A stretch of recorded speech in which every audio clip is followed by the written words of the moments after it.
Muy buenas a todos. Vamos a comenzar esta segunda parte del curso. Habéis tenido entre las clases presenciales con la profesora Rosario toda la cuestión de la asociación de fieles y los laicos y todas las explicaciones oportunas.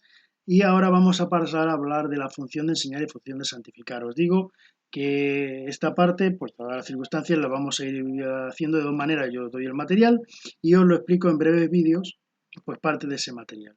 Sí que os digo y os aconsejo que en el foro que voy a abrir vayáis poniendo vuestras explicaciones, lo que más os llama la atención y sobre todo las dudas, porque esas dudas serán las que en vídeos sucesivos iremos respondiendo.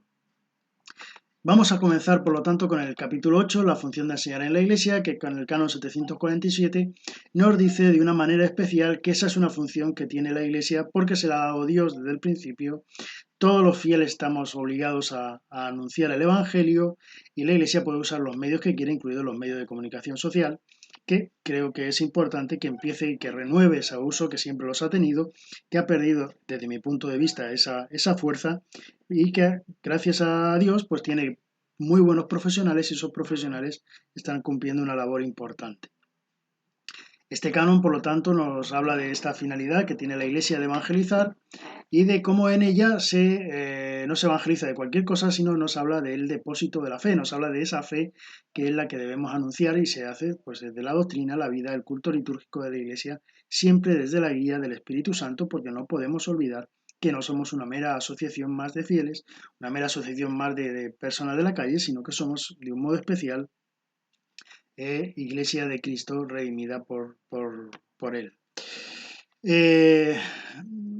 Vamos a ir viendo entonces en primer lugar el magisterio eclesiástico, que también nos ayuda a aclarar qué es propiamente magisterio y qué es un comentario oportuno en cada momento. El canon 749 nos dirá: en virtud de su oficio, el sumo pontífice goza de infalibilidad en el magisterio, cuando, como supremo pastor y doctor de todos los fieles, a quien compete confirmar en la fe a sus hermanos, proclama por un acto definitivo la doctrina que debe sostenerse en materia de fe y costumbres.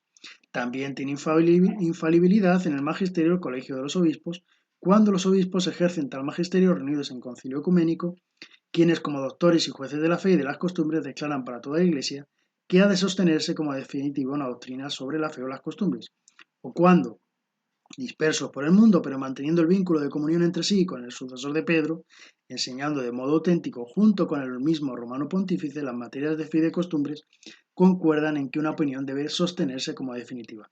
Ninguna doctrina, dice párrafo tercero, se considera definida infaliblemente si no consta así de modo manifiesto. Importante esto por dos cosas. Primero, el magisterio eclesiástico lo marca claramente el romano pontífice y no los obispos individualmente, cada uno en su diócesis. Sí que los obispos tienen participación a partir del concilio ecuménico y siempre que lo hacen en comunión con la cabeza, que es el vicario de Cristo, que es el romano pontífice. Importante el punto tercero también, en el que se nos señala que ninguna doctrina se considera doctrina infalible si no es declarada como tal. Es importante porque muchas veces decimos, el Papa ha dicho, ¿no? Tenemos por ahí alguno que dice que el jefe de la Iglesia, entre comillas, pues un intelectual de estos potentes, pues se atreva a decir que el Papa ha dicho cuando el Papa, si dice para que toda la Iglesia lo tenga como costumbre, como elemento de doctrina y fe infalible, lo tiene que declarar como tal, no simplemente un comentario en una entrevista, no solamente un comentario en un vuelo, en un retorno de vuelo de algún viaje apostólico. Pero volviendo nuevamente, nos damos cuenta de que el magisterio del Romano Pontífice, nos dice la Lumen Gentium 25, nos muestra con un carácter negativo, es decir, que no contenga error, siempre desde la asistencia del Espíritu Santo, como decíamos anteriormente. El objeto de esta fe definida no puede ignorar la conexión de los principios de orden moral insertos en la naturaleza humana. La revelación contiene preceptos morales que por sí mismos pueden ser conocidos mediante la razón natural.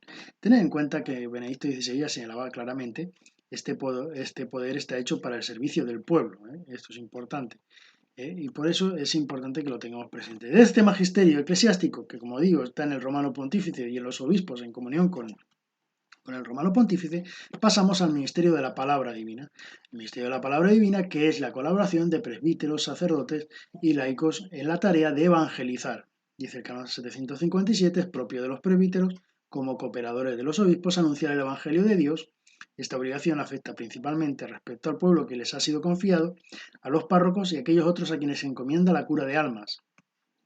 También a los diáconos corresponde servir en el misterio de la palabra del pueblo de Dios en comunión con el obispo y su presbiterio. La palabra de Dios es a proclamarla, es anunciarla y es dar ese testimonio de vida. Testimonio de vida que en el 758 nos lo aplica a los miembros del Instituto de Vida Consagrada. En virtud de su propia consagración dan testimonio del Evangelio. No podemos olvidar que esta tarea de la palabra, de anunciar el Evangelio, no solamente se hace de palabra, sino con el testimonio de vida. Decía San Francisco de Asís, predicad incluso si no queda más remedio con palabras, pero predicad con vuestra vida. Y eso nos lo dice el Código de Derecho Canónico. En virtud del bautismo y la confirmación, dice el canon 759, los fieles laicos son testigos del anuncio del Evangelio con su palabra y el ejemplo de su vida. Por lo tanto, también todo fiel laico tiene esta tarea que llevarla a cabo. Quedando a salvo lo que nos dirá el 765, los presbíteros y los diáconos tienen la facultad de predicar en todas partes, que han de ejercer con el consentimiento del rector de la iglesia. No, cada uno no puede llegar y ponerse a predicar. Tener en cuenta que la predicación no es la homilía. La predicación es el anuncio, es el testimonio, es el hablar de Dios a la gente.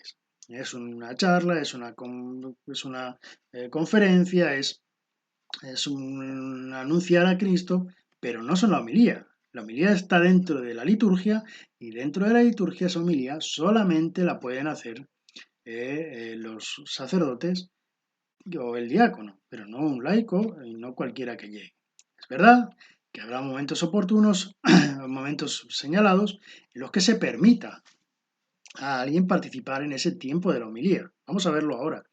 Pero también es verdad que la predicación pues, se puede hacer, pues ese testimonio, como ahí os pongo, del domum, que muchas veces se hace al acabar la Eucaristía. No debe sustituir nunca esta evangelización la homilía. Son dos cosas distintas.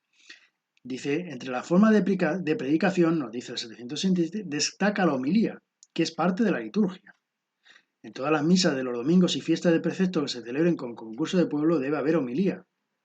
No se puede omitir sin causa grave. Es muy aconsejable que si hay suficiente concurso del pueblo haya homilía también en las misas que se celebran entre semana. Corresponde al párroco rector de la iglesia cuidar de estas prescripciones se cumplan fielmente. Es decir, el párroco, el rector de la iglesia, el responsable del templo, es el que verdaderamente debe cuidar que la homilía la haga quien la tiene que hacer. No puede subir cualquiera, no puede ser un laico, por muy formado que esté, por muy catequista que sea de una comunidad. No tiene autorización para hacer la homilía. La homilía la hace siempre el sacerdote.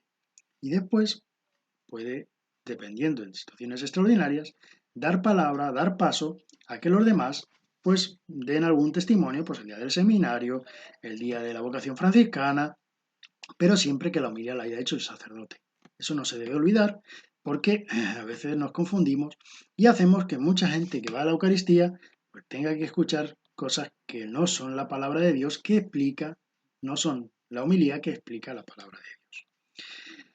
Pasamos a hablar de la formación catequética. Es un deber propio y grave, sobre todo de los pastores de almas, cuidar la catequesis del pueblo cristiano para que la fe de los fieles, mediante la enseñanza de la doctrina y práctica de la vida cristiana, se haga viva, explícita y operativa.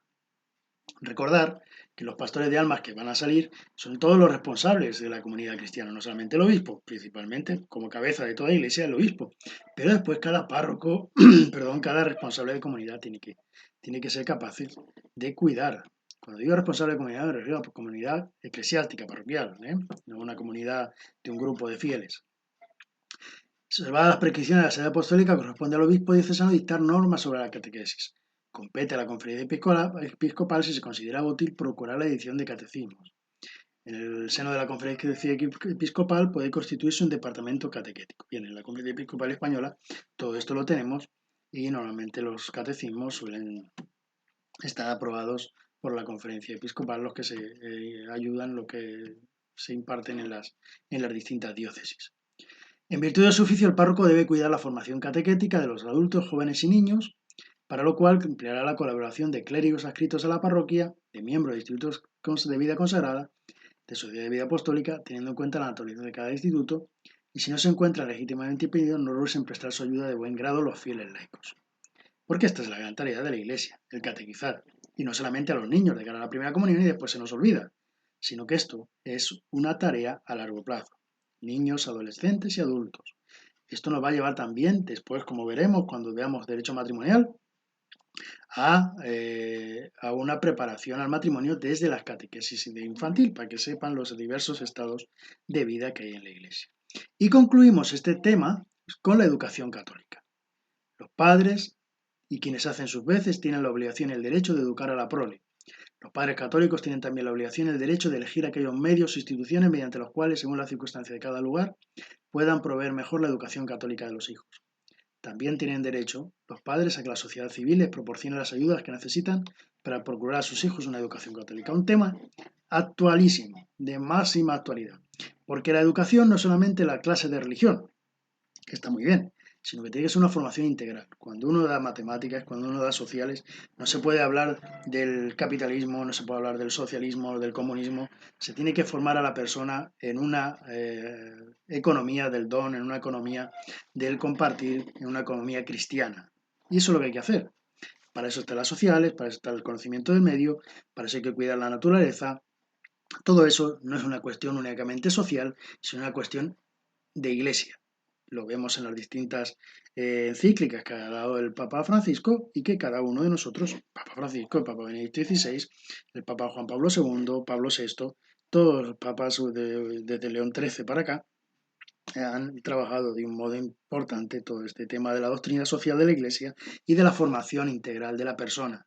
Quizá últimamente pues, nos suenan más la Caritas in Veritate, nos saltamos mucho más la Evangelii Gaudium, la Laudato Si, pues todas estas tenemos que formarlas y estudiarlas y tener en cuenta esta tarea de los padres de formar integralmente a sus hijos. Bien en colegios concertados, bien en colegios privados, y si no los hay, exigir a la sociedad que en los otros colegios se forme cristianamente a sus hijos y no se les hable en contra de la religión. Y eso es un elemento importante que debemos cuidar. Han de confiar los padres a sus hijos en aquellas escuelas en las que se imparte una educación católica. Deben esforzarse los fieles para que la sociedad civil, las leyes que regulan la formación de los jóvenes, provean también su educación religiosa y moral. Importantísimo en los tiempos que corren. Los institutos religiosos que tienen por misión propia la enseñanza, permaneciendo fieles a esta misión, procuren dedicarse a la educación católica también por medio de sus escuelas, con el consentimiento del obispo diocesano. Siempre que una comunidad religiosa abre una casa, tiene que tener el consentimiento del obispo diocesano. Si uno abre una casa para tener un colegio, si el obispo diocesano le da permiso, pueden tener esa casa con ese colegio. No si dicen vamos a abrir un dispensario y después abrimos un colegio en lugar del dispensario, tendrían que volver a pedir permiso, porque a lo mejor el obispo no quiere un colegio, sino lo que quiere es un dispensario. Por eso hablo aquí del consentimiento del obispo, es una cuestión importante, ¿no? El religioso no llega a cualquier sitio y sin permiso de nadie abre lo que él considera. Pero también es una tarea del obispo el obligarse a tener colegios diocesanos en su diócesis, colegios donde se formen a los fieles. Hay diócesis que trabajan muy bien, está la diócesis de Toledo que trabaja muy bien con estos temas. Bueno, pues hay otras diócesis donde se debería fomentar y cuidar de un modo especial esta obligación de los obispos de vigilar el cuidado de la formación de los niños y jóvenes. Porque es tarea de los obispos también el vigilar y visitar las escuelas católicas establecidas en su territorio. Muchas veces los obispos no se olvidan de visitar los colegios y es importante que el obispo visite los colegios, que los críos vean la figura del obispo cercano a ellos. Y del mismo modo la obligación que tiene la Iglesia y los fieles laicos de tener universidades católicas. Entonces veremos y tendremos en cuenta que no se puede llamar católica a cualquier universidad, sino que tiene que tener autorización de la Santa Sede para que se llame católica. Pero lo que sí puede haber es universidades cristianas que den esa formación integral de la persona. Bien, hasta aquí este tema de la función de enseñar. Como os he dicho, sed capaces de profundizar en los temas, de no conformaros, de ver las dudas que tengáis, de plantearlas en el foro y a partir de ahí seremos capaces de llevarlo adelante.